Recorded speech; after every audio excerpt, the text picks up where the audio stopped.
Cool. Hello and welcome to another Spring Snow Massage Peer Review Science Edition. This month we'll be covering the general topic of safety.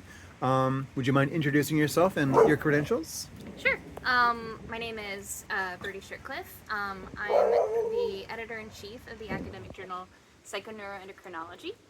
And I am a scientist newly appointed to Boston Children's Hospital and Harvard Medical School. Awesome. That sounds great. What is your, I know it's an overly simple question, but what is your definition of safety?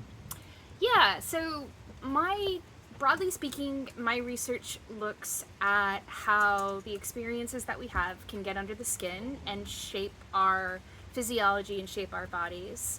And so my definition of safety absolutely revolves around the idea of how our bodies actually connect to safety and how our bodies not think about it, but how they encode that information. So for me, safety is not conscious. We're not aware of when we're safe, but even if we're not aware of it and we can't necessarily identify it, it very much is a real experience and encapsulates real exposures. Awesome. So I kind of solicited you because we had a great conversation about polyvagal theory. For those that don't know what that is, would you mind giving an abridged kind of description of the framework? Sure. And kind of how that applies to safety in the human body? Yeah. So polyvagal theory is this theory that this really wonderful scientist, Stephen Porges, came up with. He's wonderful, and actually his wife is also amazing, and they've been married for 50 years. Nice. And she does all of this wonderful research that looks at caregiving and connection and social bonding. I bet their dinner parties are awesome. They are. They absolutely are. And so I think what Stephen does, or what Porges' theory does, is he uses this very kind of biobehavioral approach to the body to understanding behaviors. So he takes this one part of your body called the vagus nerve. And I forget which cranial nerve it is, but it's one of them. I think it's 7. But maybe it's 11. I trust the internet for that one. Yeah. So there's this one nerve. We've got all of our nerves up in the brain in the central nervous system. And then we've got the stuff that's on the outside, the peripheral nervous system. And the peripheral nervous system is kind of divided up into these two parts. We're going to ignore the motor part and just focus on the emotion part. Within that emotion part, we've got the sympathetic and the parasympathetic nervous system. Fight or flight and rest and digest for... Yes, yes. So the key thing to remember about the fight or flight is that the nerves that are a part of the fight or flight response, they're going to come out of the brain and they're going to go down the spinal cord. And their first connection is going to be in the spinal cord. Which means that for the sympathetic nerves to get to a target organ, they have to go a really long way, right? They have physical distance to get there. Sure. So the fight or flight response isn't in control of the body in a state of safety. The vagus nerve is super special and super beautiful in my opinion, because it starts here and then it's called the wandering nerve because it wanders through the body and it actually goes all the way to a target organ. And right at the end of the target organ, it'll have its first little synaptic connection, right? And so that means in any sort of state, in any sort of natural safety state, our parasympathetic nervous system, that rest and digest, the vagus nerve, is in control. It's in charge. And it's not passively in charge, it's actually actively in charge. It's working, it's putting out these neurotransmitters that hold onto the target organs. Can you give an example of an actionable control that it exerts over an organ? Sure. Like digestion, for example? I could do digestion where it helps to enhance digestion because you're really only going to digest when you're in a state of calm. But I think the most fun one is to actually experience it. So you want to do an exercise? Yeah, I want to do an exercise. Cool. Okay. So the exercise is this. You ready? Anterior scalene? Take your pulse. Do you have it? Yeah. Okay. So what I want you to do is, as you're like paying attention to your pulse, what I want you to do is I want you to breathe in. And then breathe out. Do that 2 or 3 times and pay attention to what your heart rate is doing.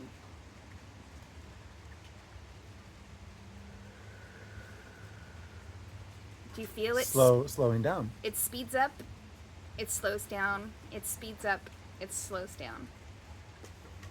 What is I wasn't noticing the speed up part. when it gets to the apnea right at the top?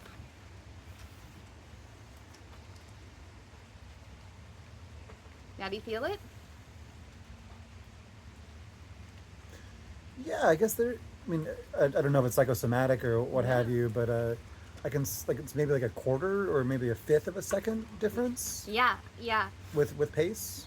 With the in breath and out breath. Yes. So what an actionable sort of like moment of the parasympathetic is going to be that it relates to your breathing and your heart connecting with one another.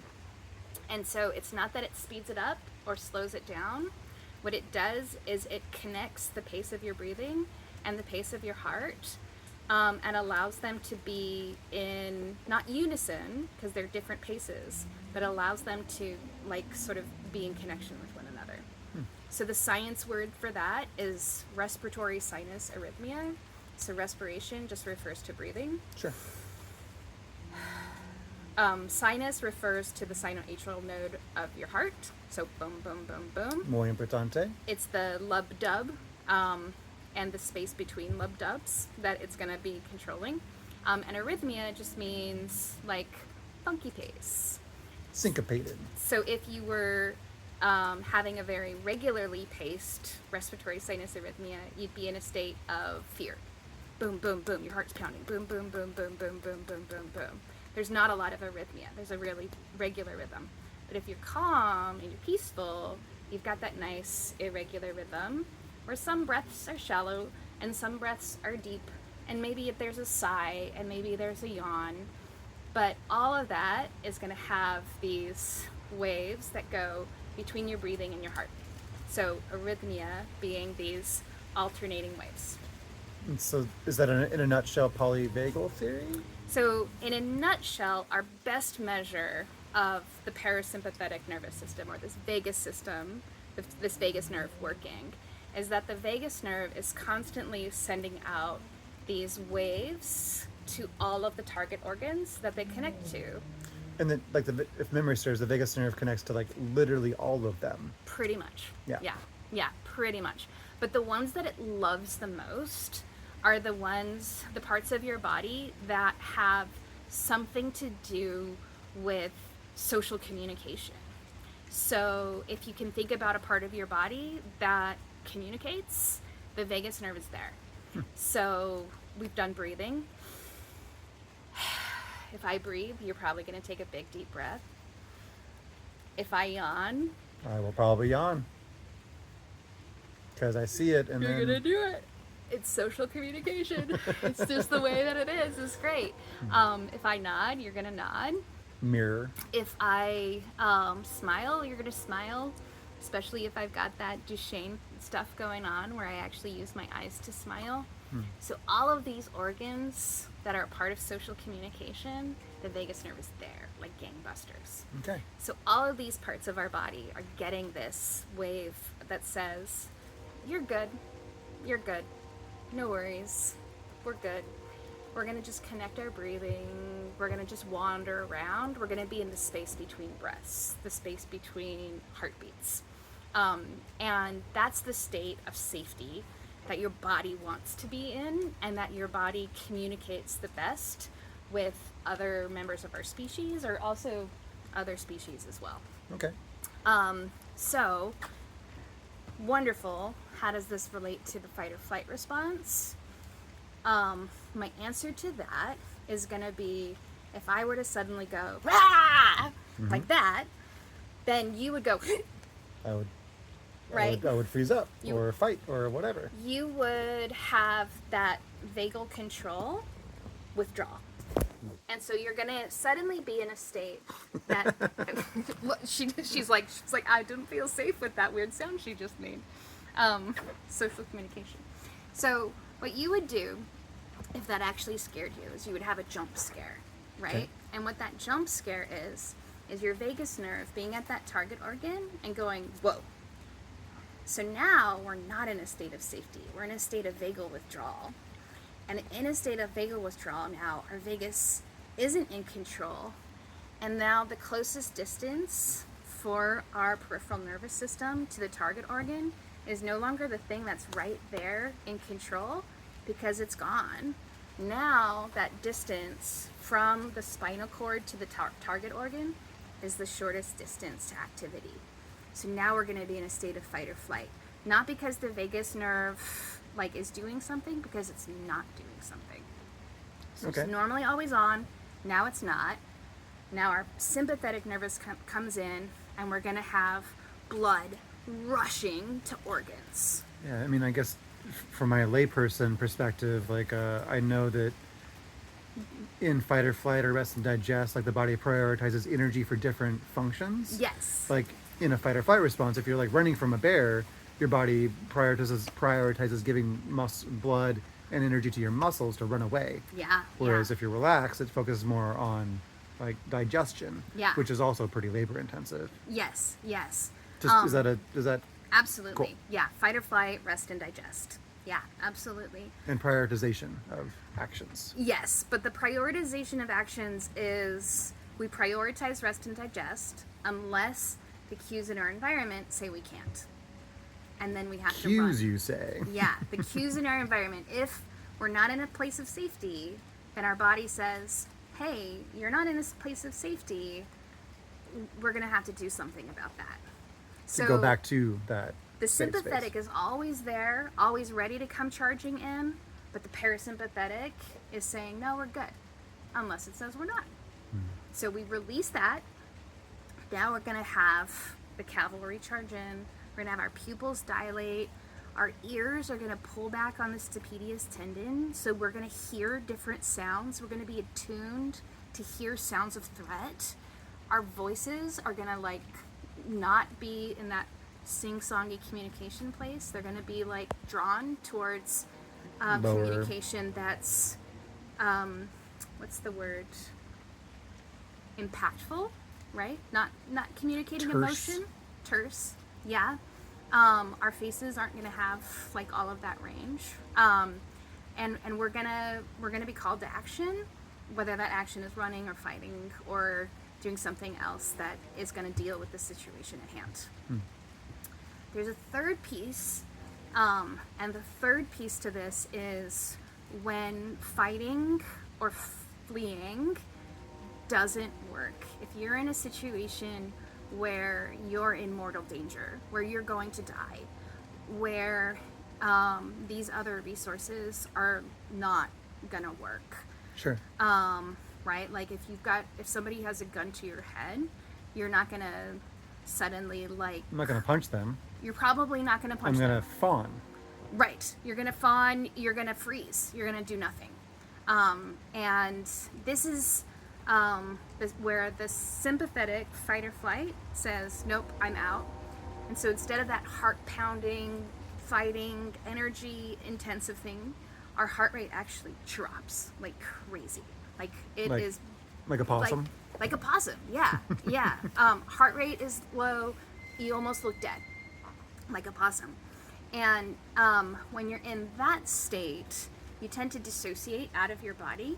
You tend to dissociate away from your emotions. And what's interesting about this is it's actually the vagus nerve that's in charge again. It's kind of like a tertiary reaction. It's there. It's always there. It's Right. always on.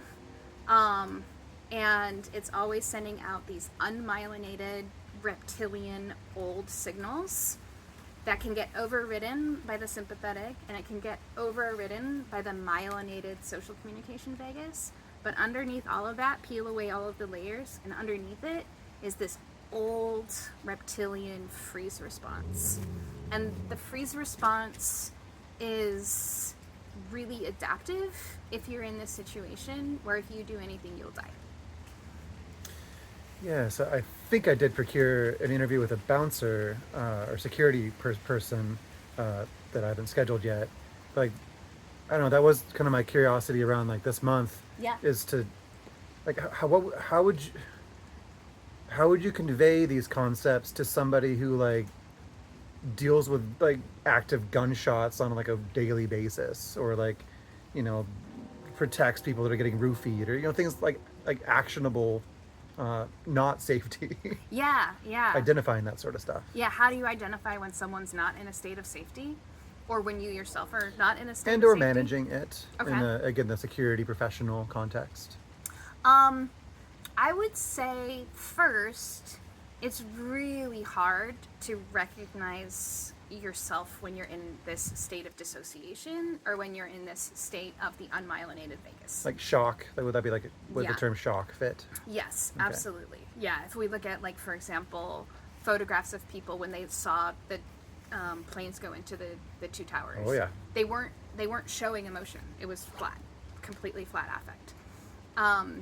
And if you look at traumatized victims on a witness stand, their voices are flat, absolutely devoid of emotion. They're struggling to talk. They're struggling to do anything related to communication. And that would be the parasympathetic engagement. Yeah, that's going to be that unmyelinated reptilian old vagus. Low blood pressure, etc. Got it. Okay. Um, I learned. The part of the vagus, I'll sort of keep like referring to my back here because the fibers tend to be dorsal, whereas the social communication stuff tends to be ventral. The so wandering. think of this as the heart, the social communication wandering vagus, whereas that like reptilian thing is more like that shark fin, that dorsal fin. This is On when the you're brainstem. when you're dying. Well, it all goes to the brainstem, or through the brainstem, but it does it in different ways. Or just reptile brain is what I was trying Yeah. to get at. Yeah, the reptile brain or that sort of dorsal shark fin danger. So for the bouncer, if they're in a state where they're dealing with someone who is traumatizing them, they're going to have a hard time recognizing it because they're probably dissociating. But they're also likely able to see other people going into this state of dissociation. If somebody in the club is being dangerous, they're going to be able to see the signs that the person's not going to be able to see themselves.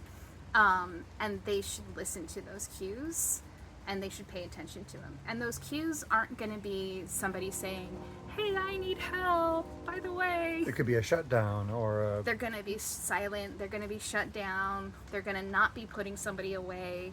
They're not going to be getting in their face. If somebody is getting in their face, that's going to be that fight or flight. They've got it under control.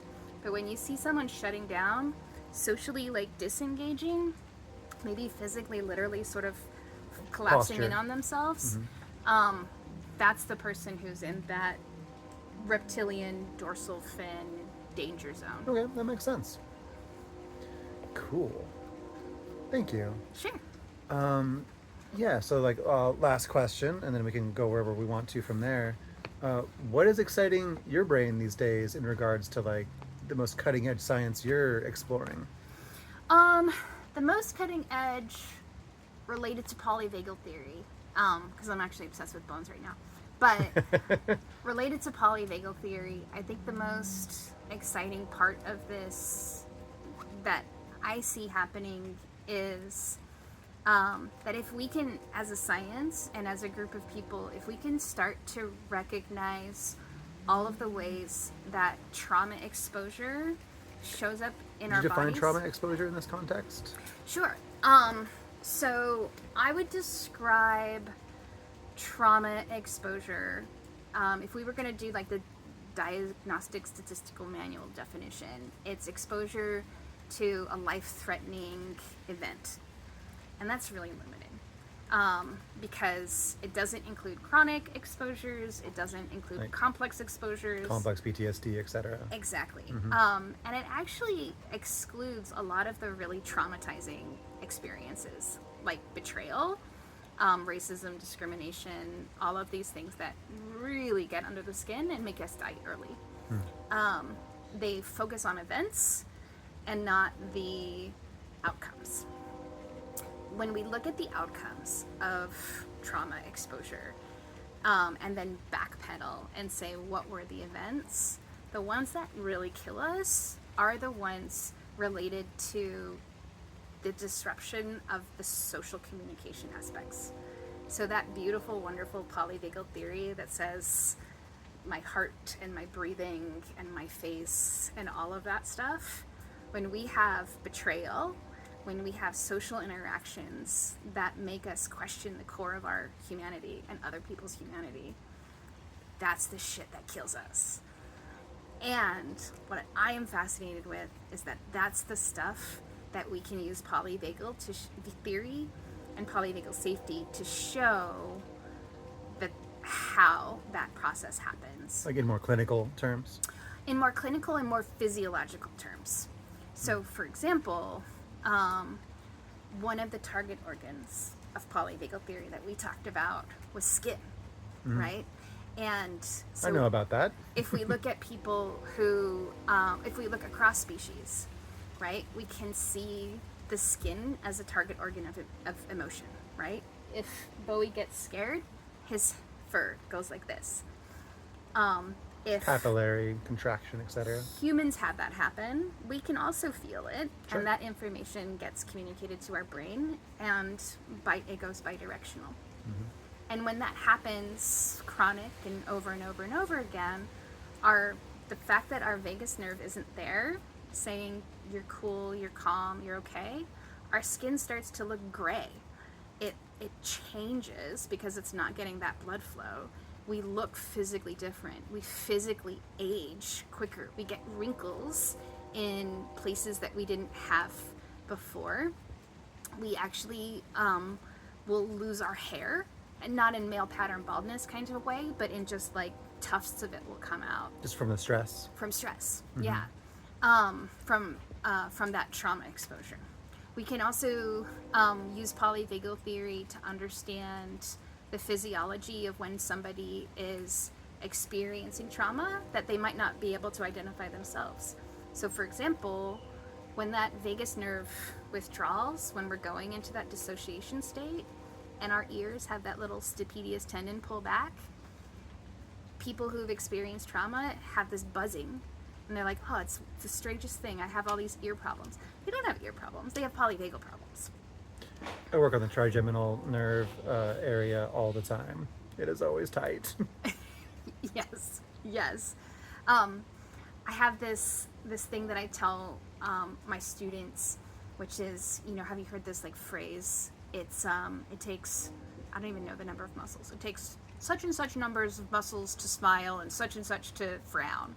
It's more work to frown than it is to smile. Have you heard that one? Maybe in some version. So, but it's this idea that like smiling is easy. If you just smile, you're good. And if we think about like the vagus nerve and how much the vagus nerve is like here and doing stuff, like one of the best ways of understanding how trauma gets under the skin is to look at somebody's smile. Is it genuine? Is it real? And one of the things people who've experienced trauma talk about is how their smile just disappears and they cannot get it back. Huh. And I'll have to sit with that. That rings true. it does in this way that you don't even know when you're in it that it's gone. And then, but it's expected that would happen based off of polyvagal theory. Other things too, like if we think about how important it is to breathe and how hard it is to breathe when you're in the middle of a panic attack. I mean, you kind of breathe rapidly and shallowly. That's my definition of a panic attack. Yeah. And even if it's not showing up in your heart rate, it shows up in that respiratory sinus arrhythmia, where even if you can manage to get breaths that are in that little boxy shape, like it's still showing that trauma. It's still kind of coming in and showing us. And I guess what I'm getting at is we're not consciously aware. This is what fascinates me about trauma is we're not consciously aware of when we're in it. but it shows up and others can see it, and we can teach ourselves to see it in ourselves by paying attention to the physiological signs. And Like that ligament. yes, and then using that to say, oh, what is it about this right now in this situation that's getting to me, right? Because our self-report of stress is terrible. It's uncorrelated. We're all biased. It's the most replicated null finding I've ever seen. That when somebody says they're stressed out, I can measure their physiology, I can measure their stress hormones, I can measure their heart rate. Has nothing to do, like the perception and the hormonal perception reality has nothing to do with stress hormones. But we do these other things, like looking at these trauma responses, looking at these physical responses, and ding, ding, ding, ding, ding, there's the relationship that shows up. Super cool. So we kind of have to go outside of the body to go inside of the body and understand what's happening outside of the body. Cool. Awesome. Well, thank you so much for Sure. taking the time. Yeah. Anything else you want to share with the internet before we close? Let me think. Like, tell people to read The Body Keeps the Score, or, entry level stuff. The Body Keeps the Score is great. There's nice stuff on polyvagal theory a little bit. Don't go out and buy, like, vagal whatevers, because a lot of them are bogus.